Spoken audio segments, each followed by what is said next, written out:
எப்படி சொல்கின்றார்கள் என்றால், ஒரு தடவை அபூ ஹுரைரா ரலியல்லாஹு அன்ஹு அவர்கள் பள்ளியிலே சூரா யாசீன், அதாவது மக்களுக்கு பாடம் நடத்தி கொண்டிருக்கின்றார்கள். ஒரு வாலிபர் வந்தார்.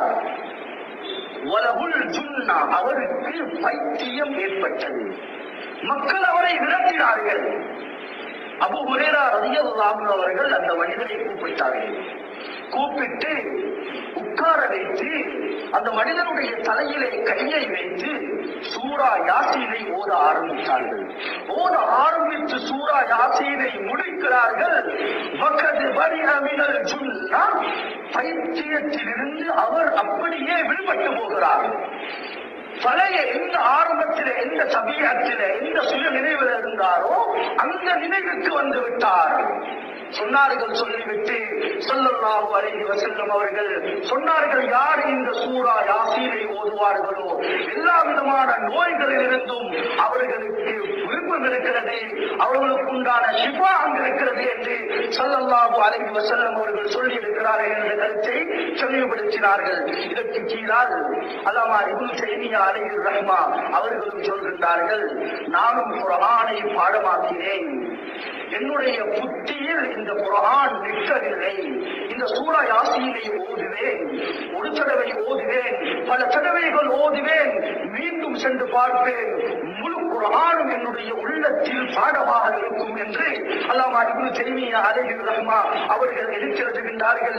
இதற்கு கீழால் தற்கால சில அறிஞர்கள் எழுதுகின்றார்கள், சூரா யாசீனை ஒரு மனிதன் ஓதும் பொழுது ஒரு மனிதனுடைய அறிவாற்றல், அதாவது விளக்கத்தன்மை, ஞாபக சக்தி, இந்த தன்மை குறையும் பொழுது குறைந்து குறைந்து ஆக குறைந்தும் பொழுதுதான் இவனுக்கு அந்த பைத்தியம், இது போன்ற பயங்கரமான நோய்கள் ஏற்படுகிறது எழுதுகின்றார்கள். எந்த அளவுக்கு விளங்கப்படுத்துகின்றார்கள் என்றால், இந்த சூரா, அதாவது ஒரு மனிதனுடைய 20-25 விதமான அவனுடைய புத்தியை சுற்றி இருக்கக்கூடிய ஒரு விதமான டிஷ்யூ, இதனுடைய டிஷ்யூவிலே இருக்கக்கூடிய துளைகள் 20க்கும் 25க்கும் மேற்பட்ட அந்த துளைகள், அது துளைவாக இருந்தால், இடைச்சல் இருந்தால் மனிதன் சரியாக சொல்லக்கூடியவதை கிரகிப்பான், விளங்கியும் கொள்வான்.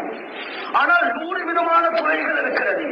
அதில் 20க்கும் 25 தாண்டி 35 வரைக்கும் அந்த துளைகள் இடைச்சல் இருந்தால் இந்த மனிதன் விவேகமான, திறமை, மிகவும் திறமைசாலியாக இருப்பானாம். எனவே எழுதுகின்றார்கள், இந்த துளைகளில் 15 விதத்துக்கு கீழால் அது அப்படியே அடைப்பட்டு போய்விட்டால் அல் பலாதா என்று சொல்லப்படக்கூடிய புத்தி சுயாதீனமற்றவனாக, அதாவது வேறு விதமாக உழம்பக்கூடியவனாக மாறிவிடுவான்.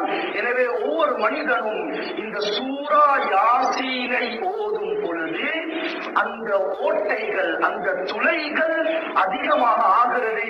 25, 35 அந்த ஓட்டைகள், அப்படி அந்த துளைகள் அப்படியே அவைகள் திறக்கப்படும் பொழுது சொல்வதை கிரகிக்கக்கூடியவனாக, ஞாபகத்திலே வைக்கக்கூடியவனாக, திறமைசாலியாக மாறுகின்றான் என்ற ஆற்றலை, என்ற கருத்தை தற்கால வைத்தியர்கள் அதிகமாக அழகாக இதனை எங்களுக்கு தெளிவுபடுத்துகின்றார்கள். எனவே கண்ணியமான சகோதரர்களே, அல்லாஹ் ஒரு விடயத்தை சொல்கின்றார் என்றால் நிச்சயமாக அதில் நாம் புத்தியை போடக்கூடாது.